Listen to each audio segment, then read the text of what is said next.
Olá, graça e paz, sejam bem-vindos ao 19º episódio do EBcast. Aqui seu irmão na fé, David Brito. Graça e paz, aqui seu irmão Felipe Lopes e esse é o seu podcast semanal no qual conversamos de modo descontraído sobre teologia, Bíblia e vida cristã. Isso mesmo, Felipe. Hoje vamos falar sobre um assunto muito debatido nestes últimos anos: Jesus como chave hermenêutica. Exatamente. Talvez algum irmão pense que é um tema complicado ou pouco importante, mas fique conosco que eu garanto que até o final desse episódio você vai mudar de opinião.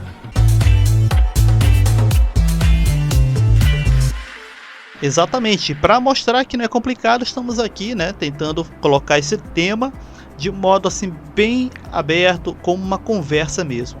E para começar, nós fazemos aquele questionamento que é a base aí, do tema, inclusive, do nosso EBcast. O que seria então aí, Felipe, uma chave hermenêutica? Bom, chave hermenêutica, a gente tem que primeiro definir o que é hermenêutica. A gente tem um EBcast completo, se você não ouviu, nunca ouviu falar sobre o que seria hermenêutica, só ouve ali de leve, às vezes por um pregador, algum teólogo falando sobre isso, mas você não sabe o que é. Bom, resumindo, a hermenêutica é a arte de se interpretar um texto, seja ele bíblico ou secular, Nós temos também a hermenêutica jurídica, que ela vai tratar de métodos para se interpretar uma lei. Biblicamente falando, a gente temos algumas regras para se interpretar o texto bíblico, ou seja, uma chave hermenêutica vai ser um modo ou um espectro de visão que eu vou enxergar o texto e eu vou usar para interpretar o texto, A gente sabe que muitos textos da Bíblia são difíceis de interpretar pela distância temporal, pela distância local, pela distância cultural que esses textos estão da gente, A gente não pode pegar e achar que é uma postagem do Facebook que a pessoa acabou de postar. Aliás, o Facebook já está, acho que extinto, Postagem do Instagram. Eu ainda não entrei no Instagram, mas eu sei que é o que está bombando agora. E achar que pode interpretar de uma maneira assim fácil, Os textos estão distantes, então a gente tem que ter um método, tem que usar o contexto histórico, cultural para poder entender. Ou seja, uma chave hermenêutica é aquilo que vai abrir esses significados que a gente quer encontrar. Exatamente. E nós temos aí, então, assim como temos os métodos, vamos ter algo específico que vamos ter como referência, vamos dizer assim, ao interpretar um texto. Isso também não está excedendo, não tem como exceção o texto bíblico. O texto bíblico também precisa ter esses métodos e também algo em que possamos ter como referência ao tentar fazer sua interpretação. Ao tentar não, ao fazermos sua interpretação. Eu sei que muitos irmãos não fazem isso porque acham que isso é frieza, acham que isso é algo que o crente não faz, ele tem que abrir e esperar o Senhor descer a revelação. Irmão, isso me desculpe a sinceridade e a falar abertamente, isso é papo de gente ignorante e arrogante, tá? Estudar o texto bíblico com zelo envolve esforço, tempo, método, dedicação, olha, muito suor e dedicação em cima desse suor aí, E o Senhor nos guiando através do seu Espírito no esforço em que fazemos para interpretar o texto bíblico, Isso é zelo com o texto bíblico. Essa coisa de tentar abrir as escrituras e achar que o Senhor vai te dar alguma coisa do nada, assim, sem esforço algum, irmão, isso é desleixo, o nome disso. Exatamente, ou seja, Jesus como chave hermenêutica é nada mais do que usar Jesus para se interpretar toda a Bíblia, O consenso aí é que Jesus é o tema principal da Bíblia. Se você parar qualquer pastor aí na rua, perguntar qual é o tema principal da Bíblia, ele vai dizer Jesus Cristo, Talvez ele não acredite nisso, mas ele vai repetir porque isso aí é consenso universal. Se ele não falar, você nem considera como irmão em Cristo, Porque isso aí qualquer um considera. Mas e aí, eu posso usar Jesus como chave hermenêutica? Aí que as pessoas elas divergem um pouco. Alguns aceitam, alguns vão contra alguns exageros, outros rejeitam completamente, consideram heresia, os outros consideram algo fundamental. E se a gente usar uma analogia de óculos, né? Jesus sendo os óculos que a gente utiliza para se entender a Bíblia, isso vai fazer total diferença. Por exemplo, muita gente usa a doutrina calvinista como chave hermenêutica. Logo, ela vai ler todos os textos da Bíblia com esse viés calvinista, interpretar segundo a ótica calvinista. O arminiano a mesma coisa, o adventista a mesma coisa. Então, essa chave hermenêutica que eu vou utilizar para se interpretar a Bíblia, ela tem que ser uma chave hermenêutica boa e perfeita, né?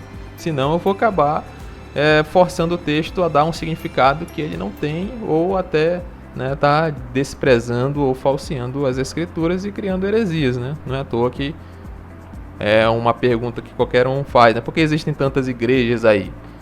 Porque elas têm a sua chave hermenêutica própria, muitos baseados na tradição.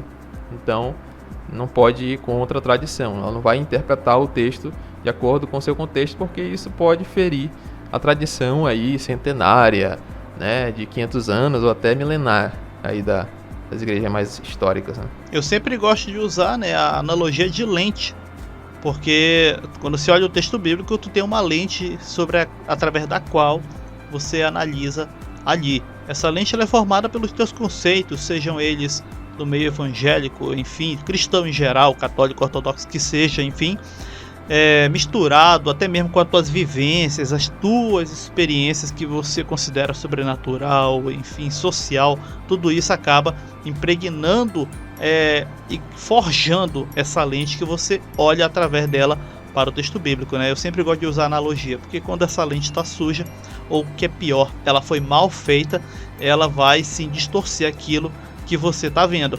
E eu, por exemplo, gosto de praticar fotografia, né? Alguns olham o trabalho de fotografia, como disse o irmão Felipe lá no último episódio, tem o meu Instagram lá, mas o meu Instagram pessoal é só mais foto, né? Ali um pouco da prática do que eu faço com foto. E se tem uma coisa que é caro na fotografia, quem é irmão aqui que está me ouvindo e já tentou ir para esse mundo, sabe que é caro, é lente. Inclusive às vezes mais caro que a própria câmera.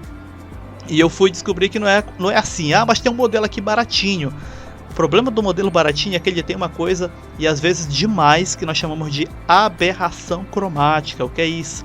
É aquelas distorções na periferia da lente que estragam uma boa foto. Por quê? Porque é uma lente mal feita, que foi mal forjada, aquele vidro não é de boa qualidade e faz com que às vezes se tenha naquela captura cores que nem sequer existam ali. Ou seja, acaba colocando e nos dando uma imagem adulterada daquilo que nós queríamos capturar, né? E a aberração cromática eu não vou longe não, para você que de repente não entende muito do assunto de fotografia. Tu, com o teu celular, gostou daquela foto? Oxa, meu ângulo aqui no espelho, olha, tá 10. Vou tirar uma foto. Não saiu como você queria. Por quê? Porque a lente do celular já adulterou, né, a proporção do teu rosto. Ou seja, olha só como a lente é importante. E a mesma coisa em relação àquilo que nós temos como chave hermenêutica na hora de olhar um texto bíblico, até mesmo as técnicas que você vai empregar para aquela interpretação. Se elas forem adulteradas, irmão, é como o irmão Felipe falou, no mínimo um equívoco vai sair dali. Que Deus o livre, uma heresia pode acabar sendo forjada dali, ao momento em que você olha para o texto bíblico de modo já com algo adulterado para poder interpretá-lo. Excelente analogia, David. É o que a gente sempre conversa, né? Porque quando a gente, principalmente nós que nascemos num lar evangélico, né? Quando a pessoa tá fora, ela conhece assim por alto. Agora, quando ela nasce ali, eu até brinquei. E cresci andando, segurando pelos bancos da igreja. A gente já nos é colocado uma lente, a gente já fica, e todos os textos que a gente vai ler na Bíblia, a gente lê a Bíblia lá como criança, vão nos dar uma interpretação, depois a gente vai crescendo, vai lendo, essa lente vai sendo aos poucos modificada, mas é sempre, né, aquela lente que nos foi colocada. Então, essa honestidade de olhar para o texto bíblico sem lente, né, que é algo bem difícil, é algo que poucas pessoas fazem, né? Porque isso pode ir contra aquilo que elas aprenderam, e a pessoa, né, às vezes é a doutrina que que ela nasceu naquilo é algo fundamental para ela, é um marcador de identidade, né? Faz parte da própria vida. Mas falando sobre os expoentes dessa visão, nós temos aqui no Brasil, o mais conhecido talvez seja o Caio Fábio, né? Bastante conhecido por trazer essa expressão, né? Jesus como chave hermenêutica. E por causa disso, né, por ser o Caio Fábio, muitas pessoas, teólogos, eles já vão contra, porque, né, o que ele prega é contrário àquilo que normalmente se é consenso, né, entre as denominações, as instituições, né? E aí falam que isso é uma heresia porque é o Caio Fábio que falou. Alguns dizem que até houve um teólogo nos Estados Unidos que criou, na verdade, mas aí o Caio Fábio falou que não sabia desse cara, né? Então há uma controvérsia com relação a isso, mas ele é de fato o principal expoente. Embora a gente já tenha, né, na história da igreja várias pessoas que vão falar algo parecido, né? É difícil a gente criar. Tem até o professor Marcos Rangel, que ele fala que não há nada de novo na teologia, né? Tudo que você pode pensar já foi debatido por algum pai da igreja, né? Os caras tinham tempo, rapaz, eu queria ter tanto tempo assim, pra dedicar o dia todo pra estar filosofando e criando doutrina. Não gostaria de estar criando doutrina, né? Mas pelo menos estudar a Bíblia seria bom. Então tudo foi debatido, né? Então você vê pais da igreja falando isso, né? Citando Jesus como não chave hermenêutica, mas falando sempre que Jesus é o tema central da Bíblia, que você pode usar Jesus, você tem que achar Jesus. Alguns vão até pro extremo, né? Querer achar Jesus em tudo, em cada versículo, em cada letra, em cada passagem, cada citação. Mas eles sempre vão falar a respeito disso, né? Na Reforma, por exemplo, também, nós vamos ver Lutero, Calvino, Zwinglio, né? Cada um com sua lente diferente, mas eles vão sempre quase concordar com isso. Tem também no meio Anabatista, o Menos Simons, ou Menos Simons, que ele chega a falar, né, que você tem que usar Jesus para se interpretar a Bíblia. As coisas, principalmente no Antigo Testamento, que esse é o ponto principal, que não tem a ver com Jesus, você descarta. Aquilo que tem a ver, você obedece, segue, né? Então, nessa época aí, foi bastante difundido essa ideia a respeito de Jesus como chave hermenêutica, sempre tratando essa ideia de lei e graça, de evangelho e lei, né, de Antigo e Novo Testamento, Antigo e Nova Aliança. E falando sobre a questão dos expoentes, né, no caso aí, o irmão Felipe citou Caio Fábio como sendo, acredito que aqui no Brasil e lá fora, não acho difícil que já haja aqueles que carregam na costa o tema Jesus como chave hermenêutica apenas. Muitas pessoas, por exemplo, pegam aquilo que o Caio Fábio fala, baseado, né, na visão de Jesus sendo chave hermenêutica, e diz que ele fica sendo responsável por descredibilizar a Bíblia, né, em partes, porque aí ele vai considerar que aquilo que está de acordo com o que, no caso, Jesus falou, ele leva em consideração, e aquilo que parece divergir do que Jesus falou, ele acredita ser apenas palavras, por exemplo, no caso do Novo Testamento, de um ou outro apóstolo apenas, e não deveria ser levado em consideração como palavra inspirada, no caso, escritura sagrada. E aí muita gente vai e descarta tudo aquilo que o Caio Fábio falou. Mas eu acredito que não há como descartar tudo, né? Como o ditado diz, jogar água da banheira com o bebê dentro, né? De tão suja. Porque há coisas, inclusive, bem relevantes. Eu não acompanho, por exemplo, direto Caio Fábio, mas já vi vídeos dele e até trechos de sermões assim bem grandes, tipo 20 minutos, em que, por exemplo, há ali, literalmente, né, uma mensagem bem pregada do Evangelho das Boas Novas. E as pessoas fazem muito isso, de tentar descartá-lo como uma forma de, vamos dizer assim, evitar a pessoa segui-lo, porque vamos falar a verdade, né? Aqui no nosso episódio, bem aberto, e isso não é algo escondido de ninguém, apesar de que alguns líderes querem esconder de você.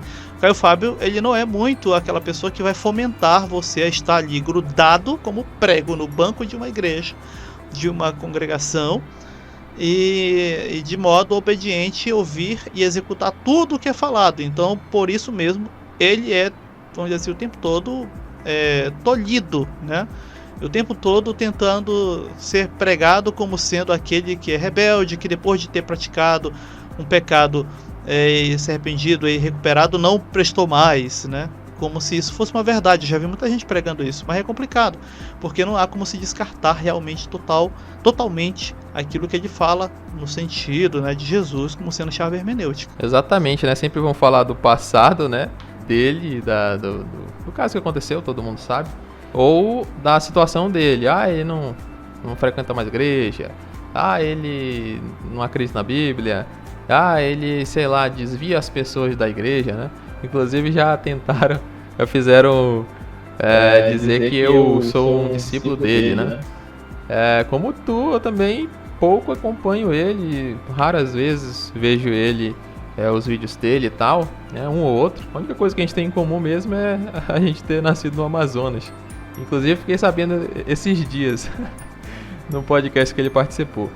Mas essa é uma ideia que a gente não pode jogar fora, né? Por vir de uma pessoa que supostamente está errada, né? Os próprios pais da igreja dizem, né?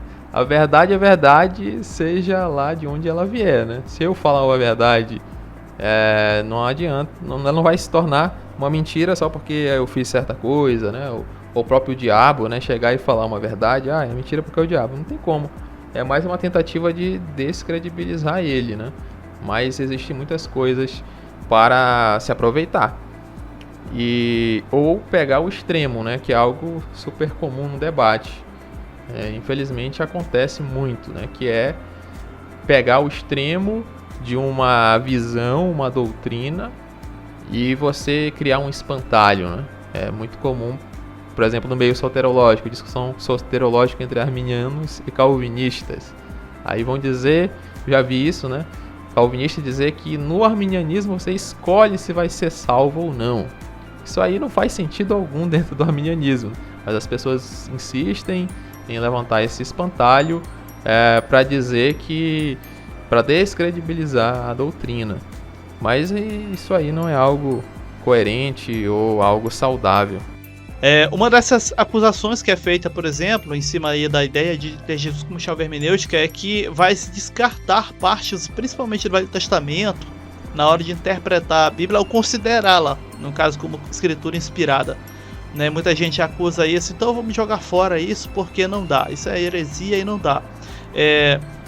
Eu sempre acabo dizendo, o Felipe conhece, né?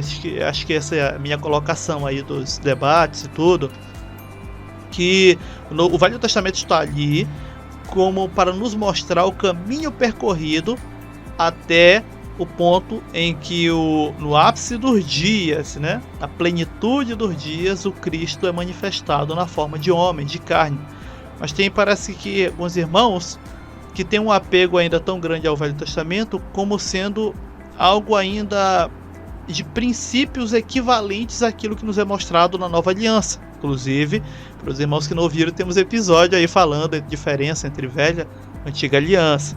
Tem postagem lá no Instagram, enfim, é só dar uma olhada lá, irmão. E vai ter o card aí passando do episódio sobre Velha e a Antiga Aliança e a Nova Aliança.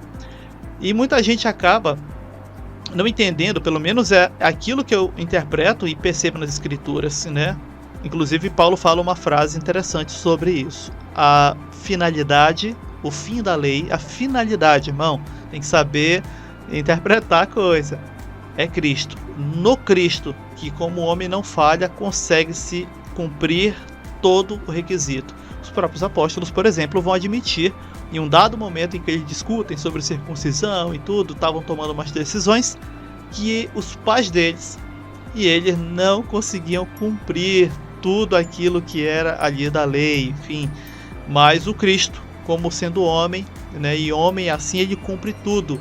E se ele cumpre, pronto. Ele consuma tudo, né, aquilo que era necessário, que era cumprimento de tudo nele mesmo como homem. Pelo menos eu entendo que o Velho Testamento nos mostra essa trajetória até este ponto, né, até o momento em que nós fechamos uma aliança, né, e teve a sua finalidade. Está ali, publicado, né, tipo aquela aquela série sobre a vida, né, série biográfica sobre a vida de um ator, tipo Todo Mundo Odeia o Chris, né?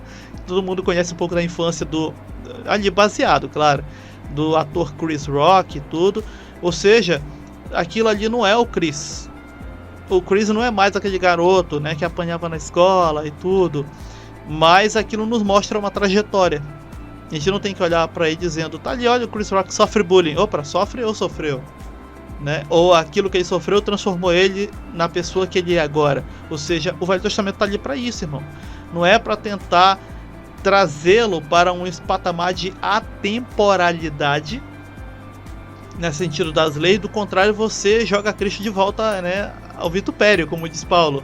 Você joga Cristo de volta. Inclusive, esse daí é o tema da carta de Gálatas, de irmãos que queriam levar no mesmo patamar a antiga aliança, misturando e fazendo um mingau com a nova. Cuidado, né? Então, eu acredito, pelo menos nessa minha colocação aí, essa é a minha colocação sobre isso, de achar que não, se a gente colocar Jesus e tal como chave hermenêutica, a gente vai descartar parte do Velho Testamento. Calma, irmão, calma. Foca o teu zelo e presta atenção naquilo que tu tá, né, afirmando. Exatamente, né? Ainda bem que tu falou logo, porque já tinha gente rasgando a sua Bíblia e jogando metade fora, né?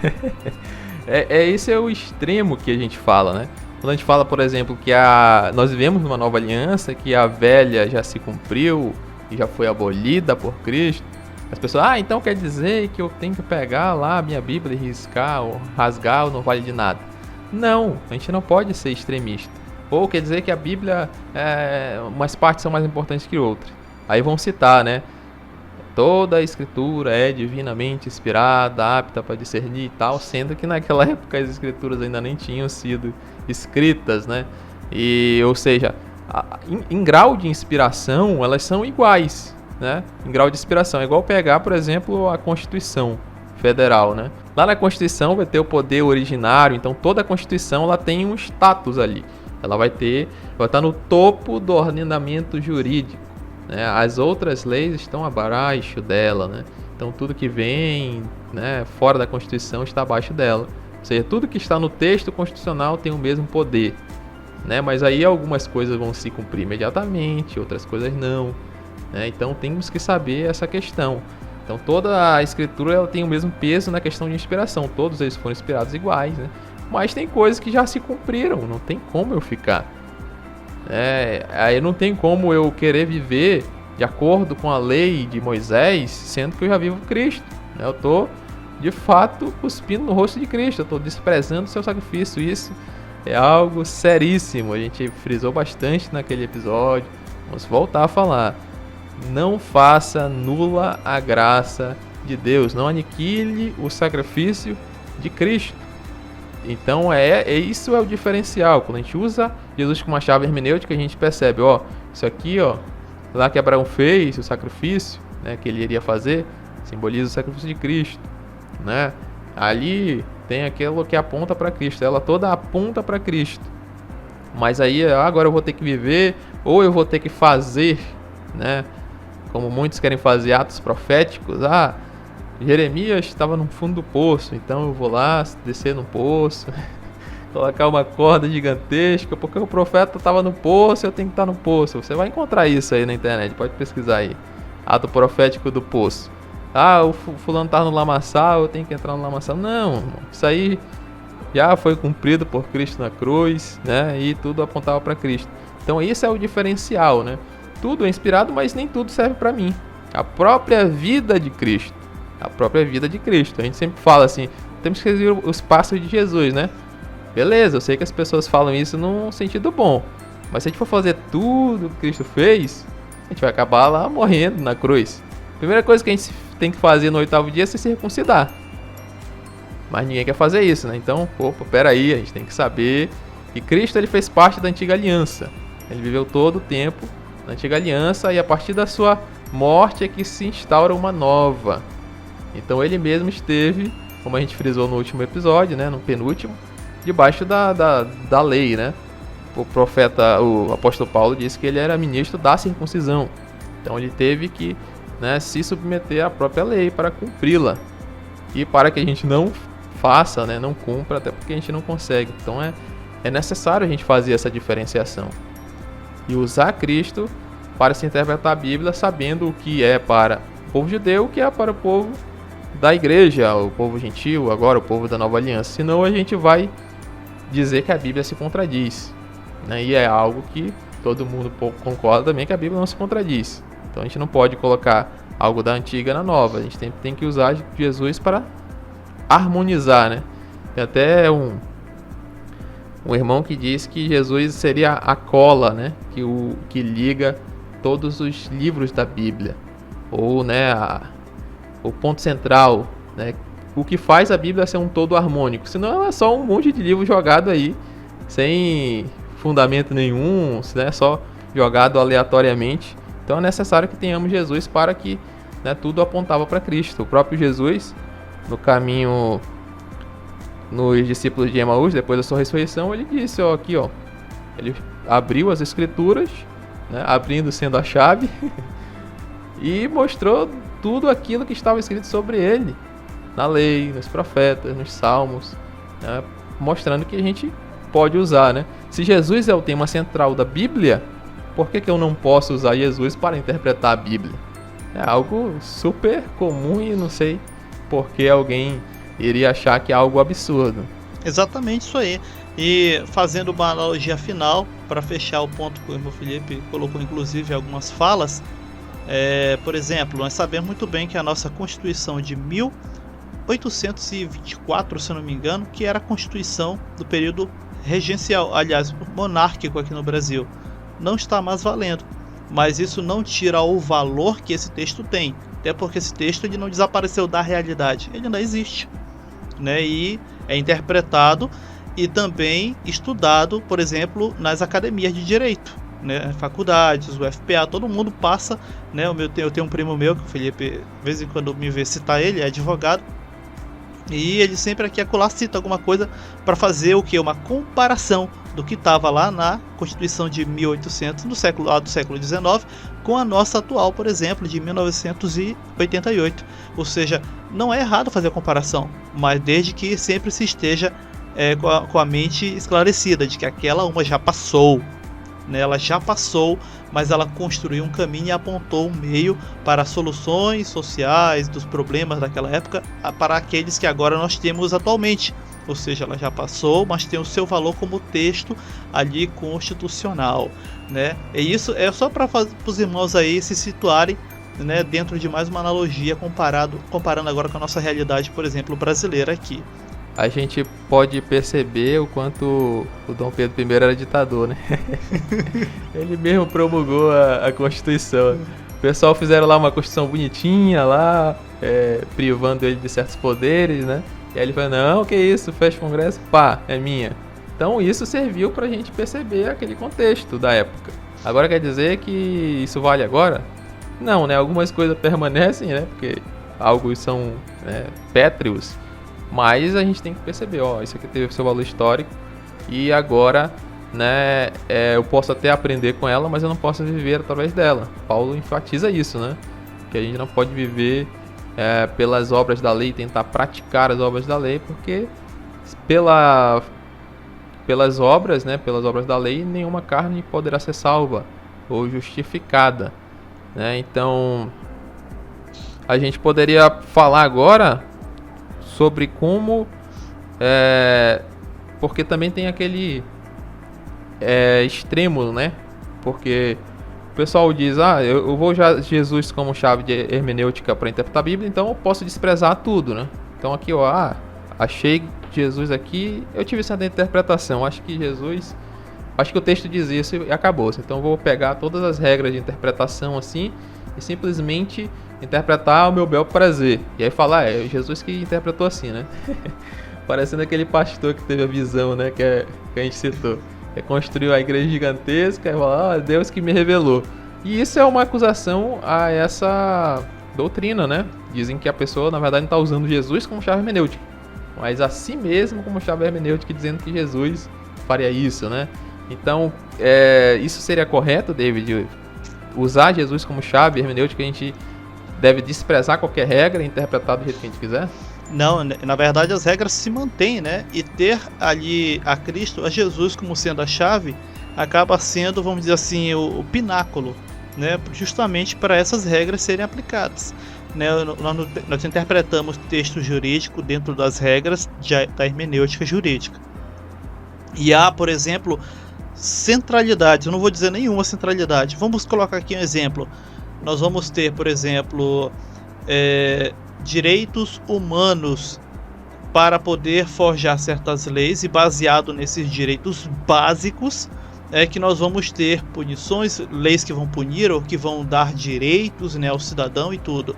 E esses direitos básicos são baseados em lógicas até muito simples. Por exemplo, se é um ser humano, aquela pessoa tem que ter um teto sobre a cabeça, um lugar para dormir, um pão para comer, água para beber, roupa para vestir o seu corpo.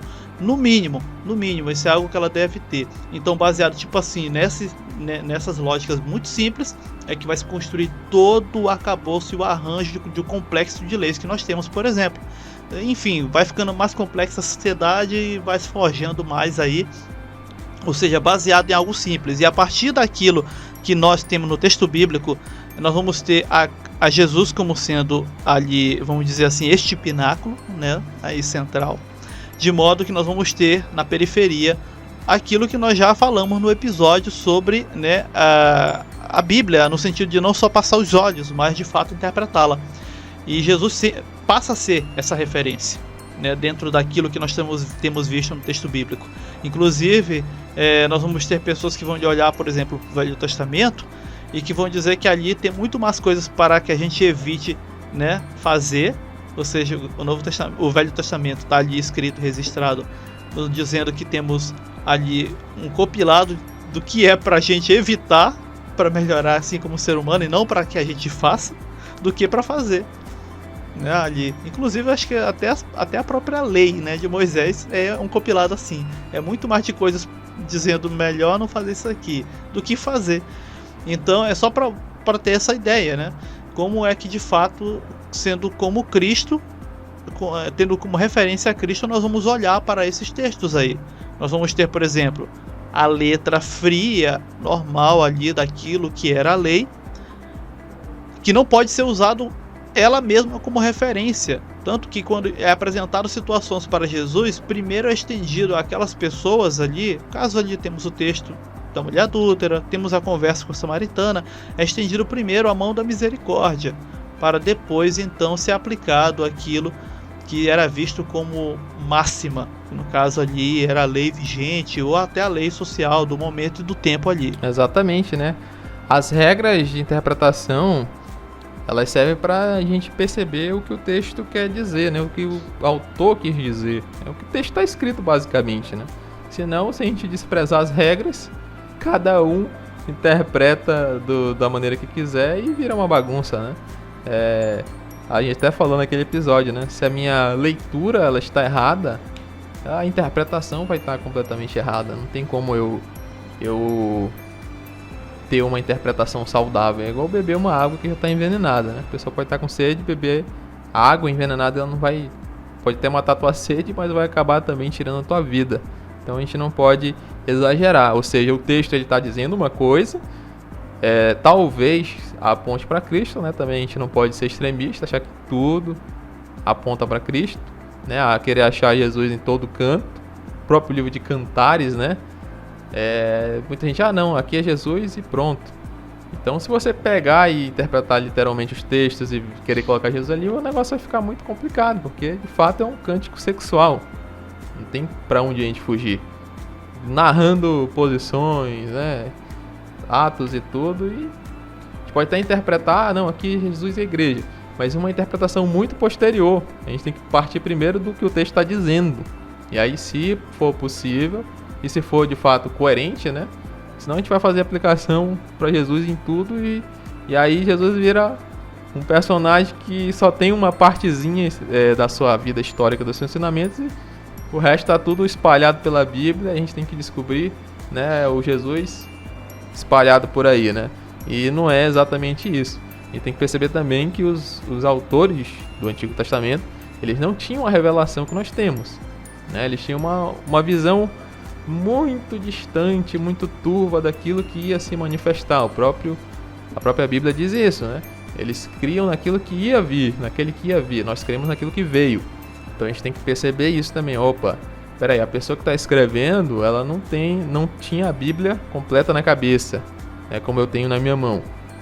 E as pessoas às vezes fazem esse erro, eles cometem esse erro na hora de interpretar. Elas acham que Moisés lá, na hora que estava sentado escrevendo livros, se é que ele mesmo escreveu, né? Já tô levantando uma polêmica aí, pessoal de leve. Ele não estava pensando lá no David e no Felipe, lá na região norte do Brasil, que ainda vai existir, tem 2 pessoas lá que elas vão ler isso aqui. Então eu vou deixar aqui uma pista para elas interpretarem. Tem gente que acha assim, né? Que a Bíblia foi escrita para o indivíduo ali e só ele que vai entender. Não, a gente tem que entender que o livro tem um destinatário, né? Aquele povo tinha uma cabeça e aquele escritor também, ele queria dizer certas coisas. E não, por isso que a gente tem que usar essas regras para poder ter uma interpretação, uma leitura, uma compreensão mais clara. E Jesus, ele vai estar sempre lá, mas a gente não pode... Não, vou usar Jesus e o resto, né? Até as regras gramaticais, como aquele senhor, né? Para não dizer pastor, que tirou lá o acento. E pronto, né? Aqui eu vou fazer e tá feito porque é de Deus. Não é bem assim, né? E nós já até enfatizamos lá no episódio sobre a interpretação, né? Sobre a hermenêutica, né? Para quem não sabe, de novo aí apareceu o card desse episódio. Vamos deixar até ali lá no final do episódio, naquela janelinha final, marcado o episódio aí sobre a Bíblia como mantra, né, onde você deve interpretar, não somente ler, né, e só ler não é de fato aprender das escrituras. E nós enfatizamos que as regras, né, lá no final, apesar de que foi bem resumido, não deve ser aplicada a todo o livro. Você não vai aplicar, por exemplo, aqui nós apresentamos lá no episódio e falamos isso lá também, por exemplo, a um salmo ou até mesmo a um provérbio, porque é outro tipo de texto, outro gênero de texto, irmão, fique bem claro, tá? Se de repente tu fugiu, tu cabulou aquela aula de português, que eu sei que tu já fez isso em algum momento, mesmo sendo crente, gênero de textual serve para isso, tá, irmão? Para a gente entender que existem tipos diferentes de texto e que quando se muda o gênero, muda também a intencionalidade do texto.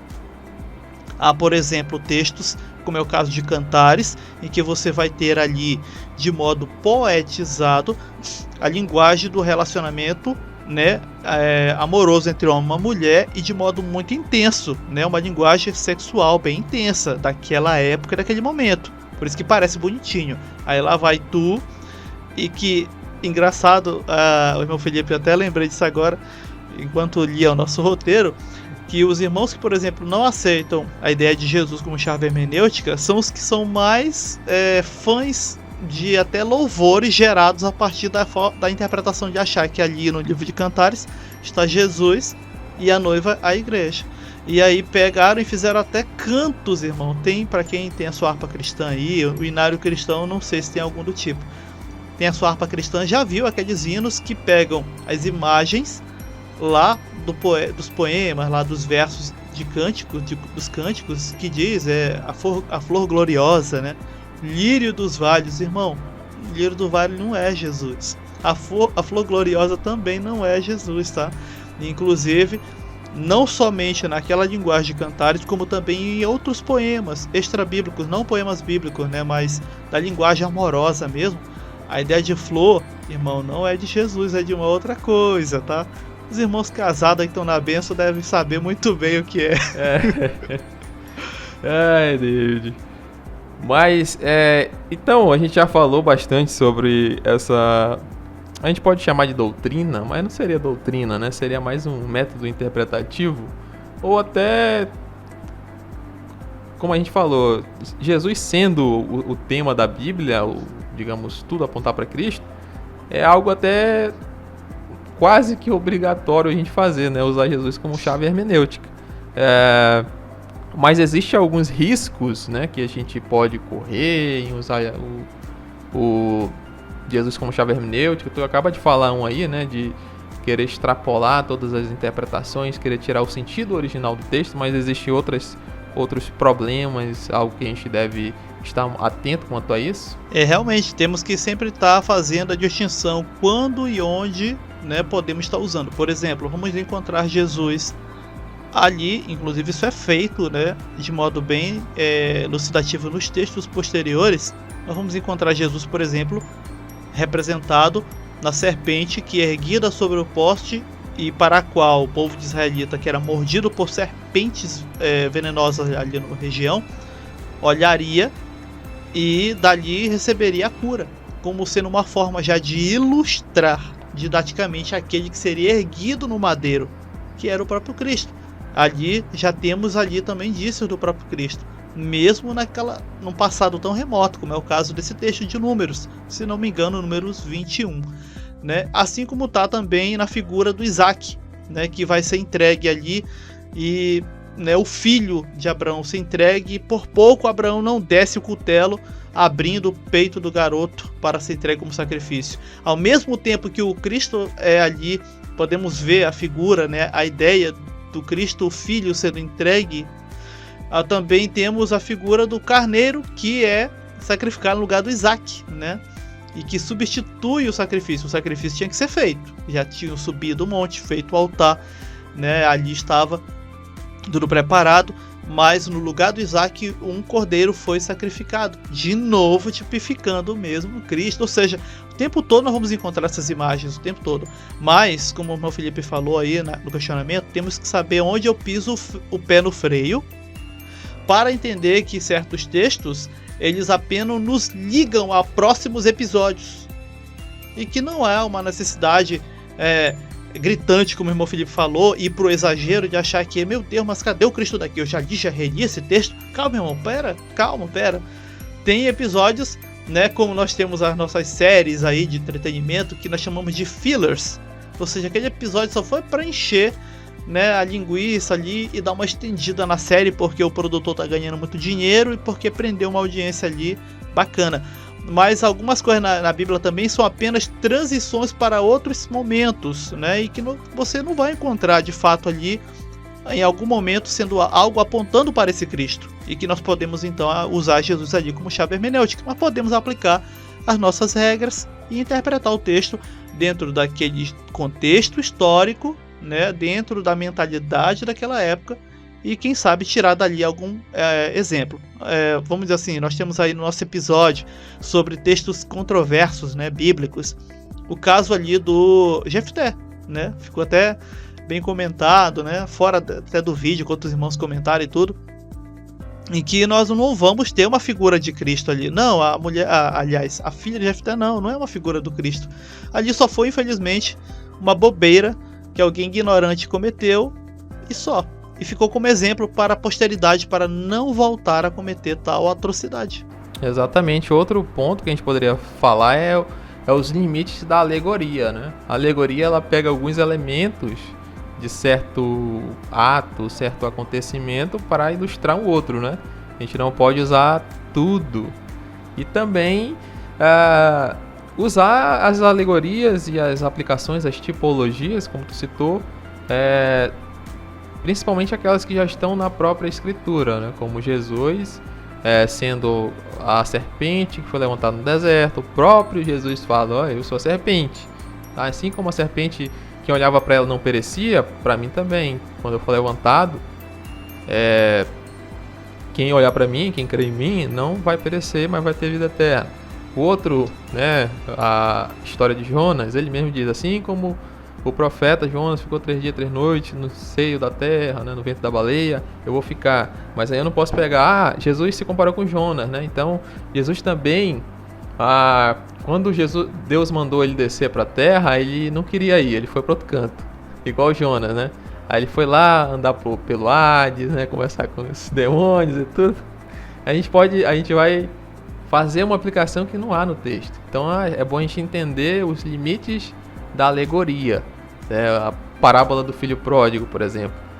Então quer dizer que Deus ali é o pai amoroso e ele tem 2 filhos, né? Um filho pródigo e o filho lá que está de boa. Então quer dizer que Deus também tem 2 filhos, Jesus e o diabo.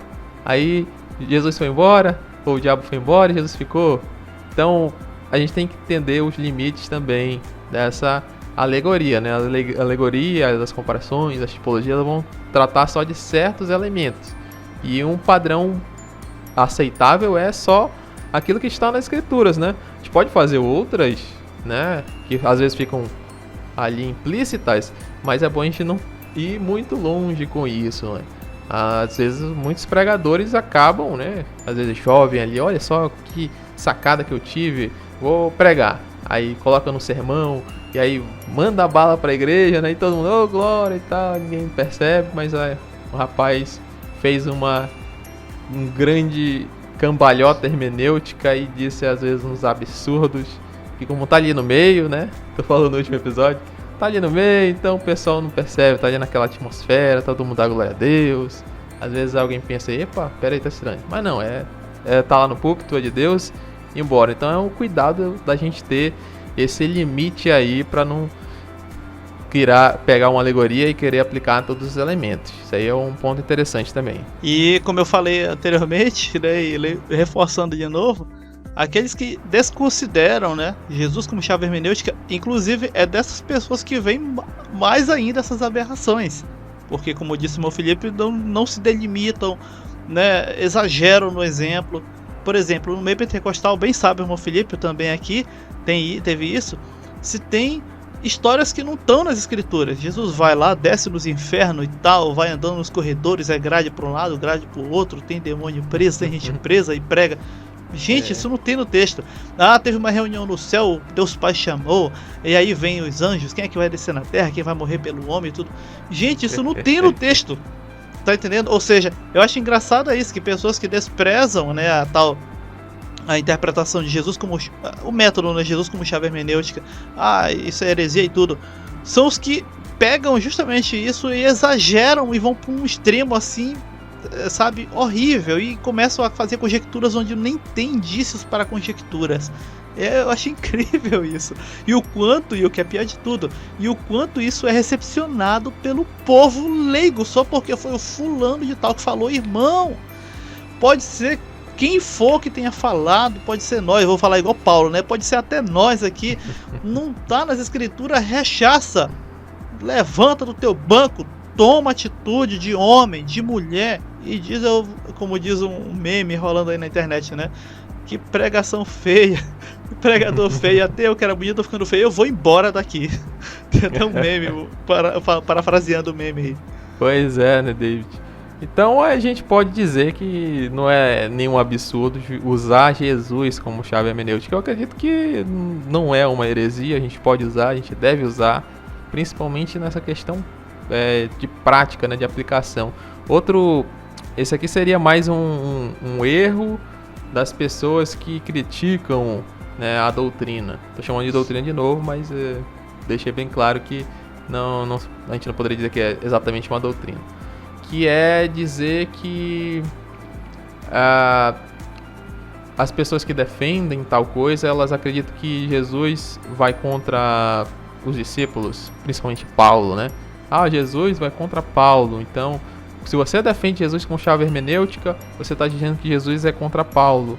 E aí você quer colocar Jesus contra os seus discípulos, isso e aquilo, mas na verdade Jesus mesmo apontou para aquilo.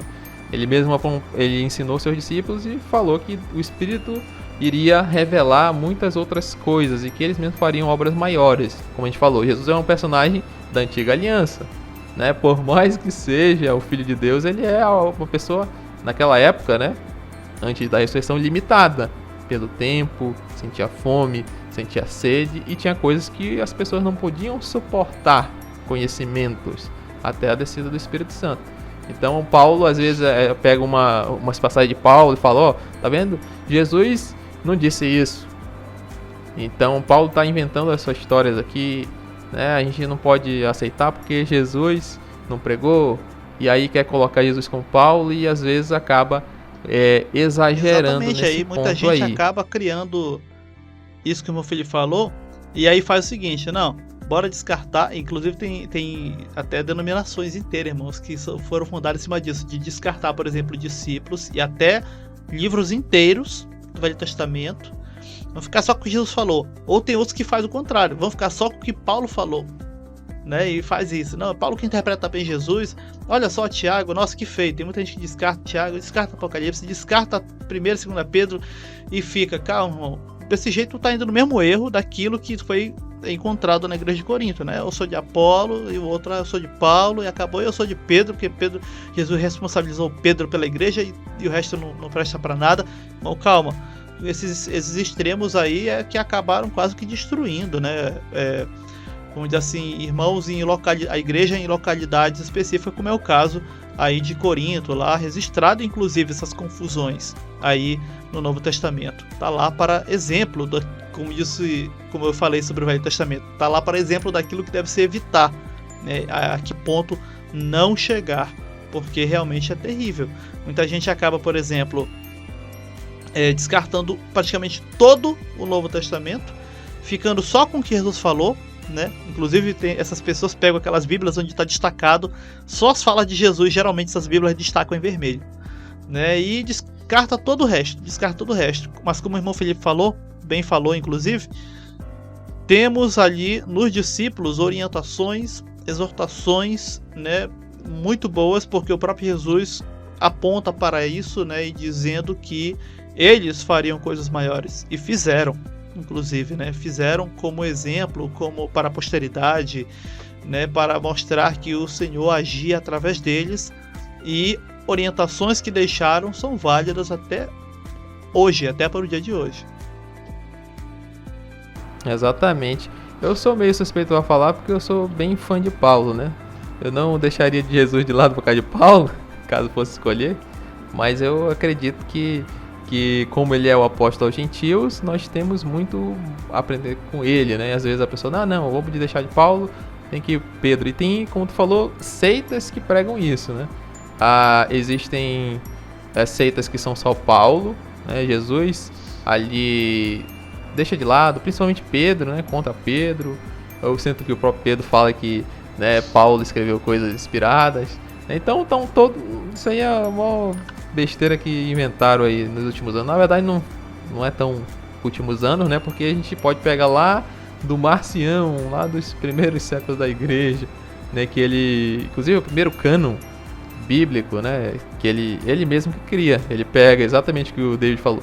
Pega Lucas, que é amigo de Paulo, o Evangelho perfeito. Pega as cartas de Paulo, o Antigo Testamento joga fora e fica, esse aqui é a Bíblia e pronto. E aí depois vai os irmãos ali, os bispos e tudo, e recebem esse cânon aí, né? Eu ia dizer, criaram, mas ia dar um sentido muito pejorativo e errado. Mas eles, aí que nasce, daí que surge o cânon que nós temos em mãos, né?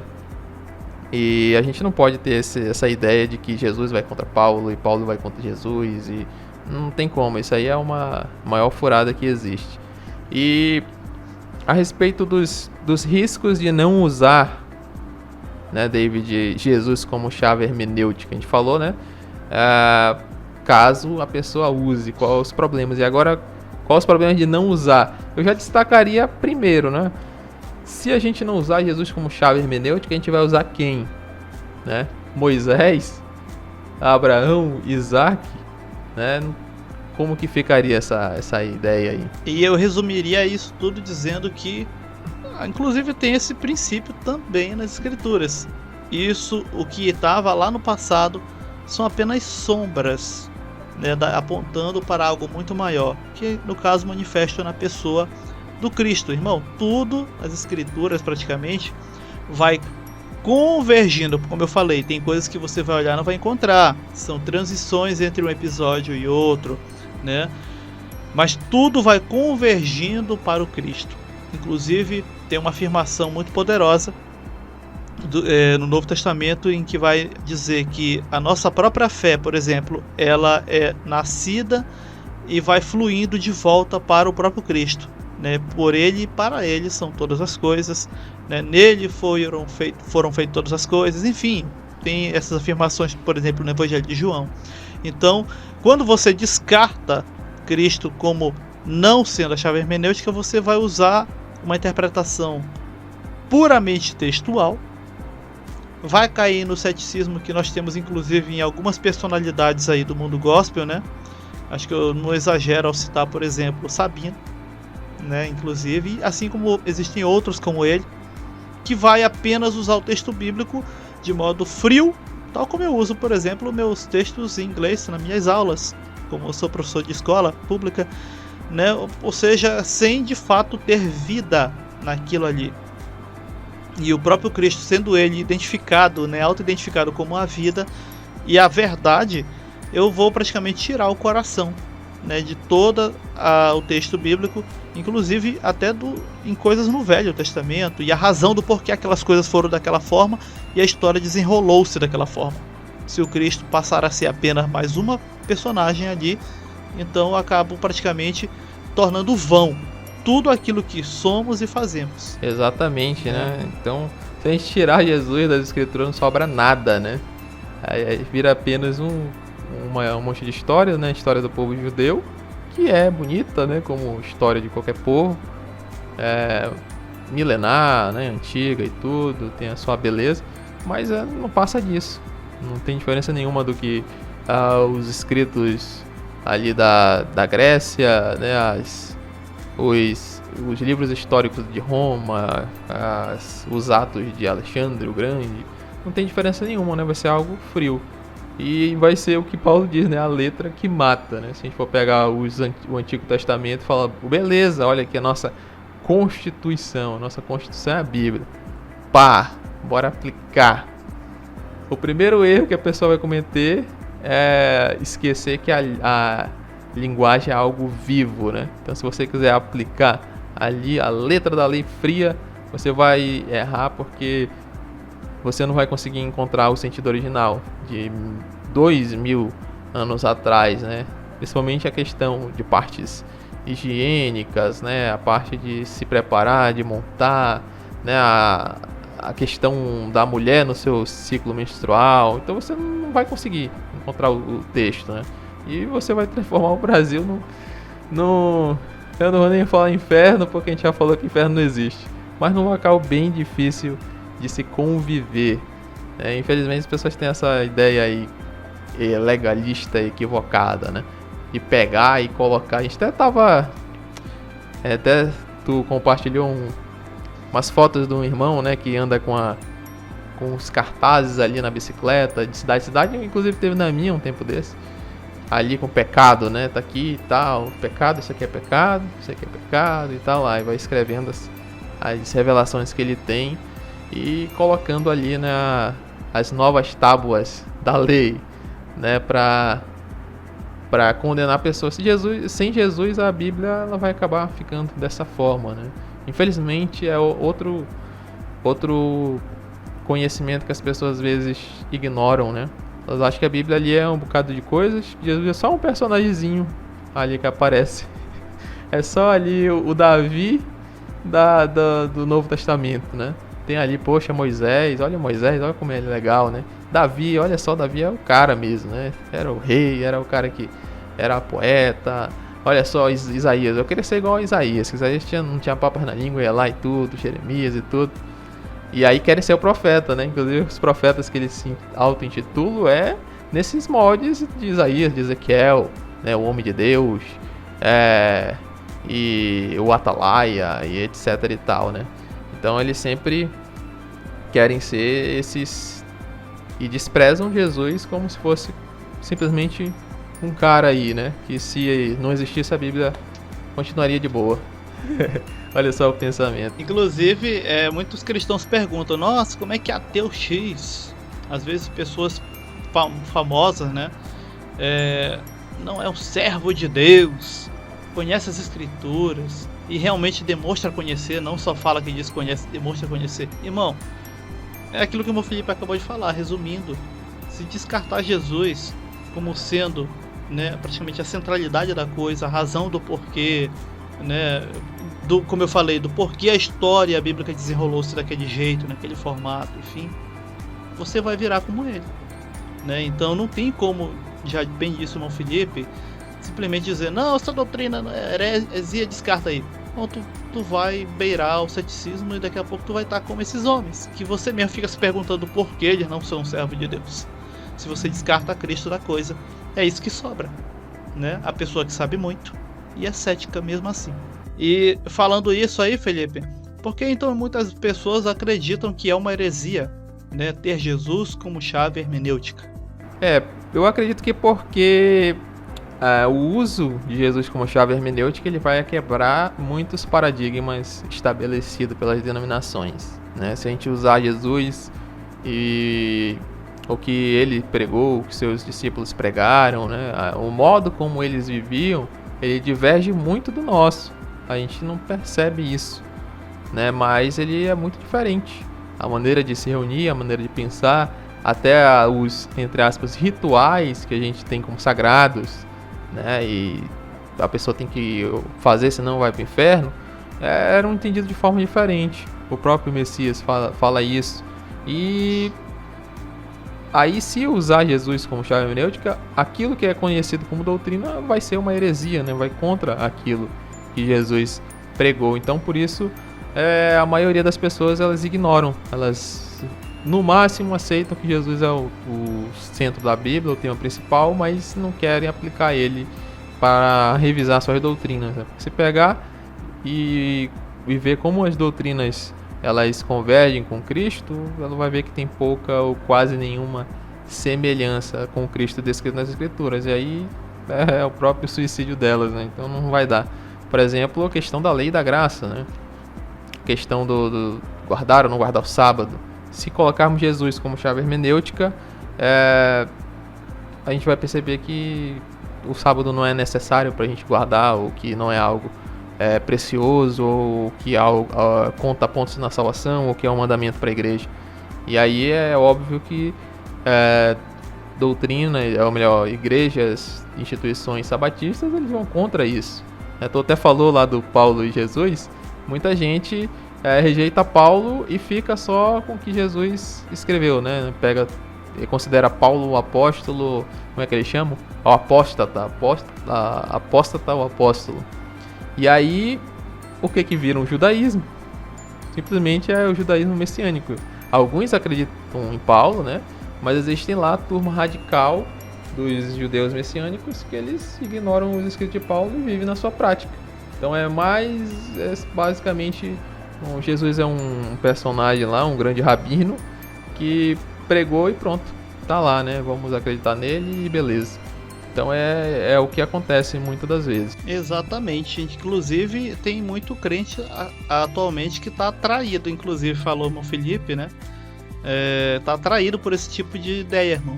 Exatamente porque tenta achar que fazendo assim está tendo mais zelo. Irmão, cuidado. Você pode simplesmente transformar aquele arranjo de ideias, de dogmas, naquilo que você vê como ídolo. Literalmente, achando que o zelo sobre tais coisas é que vai te fazer avançar de alguma forma. Como nós falamos aqui no episódio inteiro praticamente, irmão, tudo que somos, fazemos e o porquê cremos é por causa do Jesus que pregamos, né? E anunciamos. E a quem perseguimos ser parecido com. Tirou ele da equação, cuidado, né? Só vai sobrar o legalismo barato, né? O peso desnecessário e simplesmente a não necessidade de fazermos o que fazemos, de fazermos o que fazemos. Então cuidado, para que caminho você acaba indo, achando que está indo para um zelo, né, em função de se afastar de algo que você chama de heresia. Exatamente. Irmãos, vai ficar aí no final do nosso episódio, marcado praticamente lá aquela janelinha que você sempre vê ao final, o episódio aí sobre a Bíblia, né, e regras interpretativas de hermenêutica. Tivemos um episódio somente sobre isso. Se você não viu, vai aparecer lá no final, só clicar. Aí também temos no final do vídeo, vai estar ou no primeiro comentário fixado ou aí na nossa descrição. O Instagram Escola de Bereia, inclusive temas como a Nova Aliança e tudo, tem lá em postagens muito simples, muito rápidas. Você não tem muito tempo, dê umas 2 a 3 passadas de dedo e você vai ter aí um texto edificante, né? E agradecemos aqui a audiência pelo tempo que você dedicou a escutar mais um episódio. Comente, pergunte, e sempre vamos estar procurando responder seu comentário, né, através de nossos perfis pessoais aí no Instagram, aliás, no YouTube aqui, e nos siga para que possamos sempre estar se encontrando aqui, só mudando o dia, inclusive, da postagem do EBcast de segunda para quarta, para se adaptar melhor aí à nossa rotina de trabalho, ok? E aguardamos você no próximo episódio. Compartilha, né, favorita, né, e deixe o seu comentário de dúvida, mesmo que seja de dúvida, para a gente estar sempre fomentando o debate aqui na Escola de Bereia, no nosso EBcast. E é isso, pessoal, nós agradecemos a audiência, fique com Deus, que Deus abençoe a sua família. Aqui o irmão Felipe Lopes, me despeço de vocês, graça e paz. Aqui o irmão David Brito, até uma próxima, graça e paz.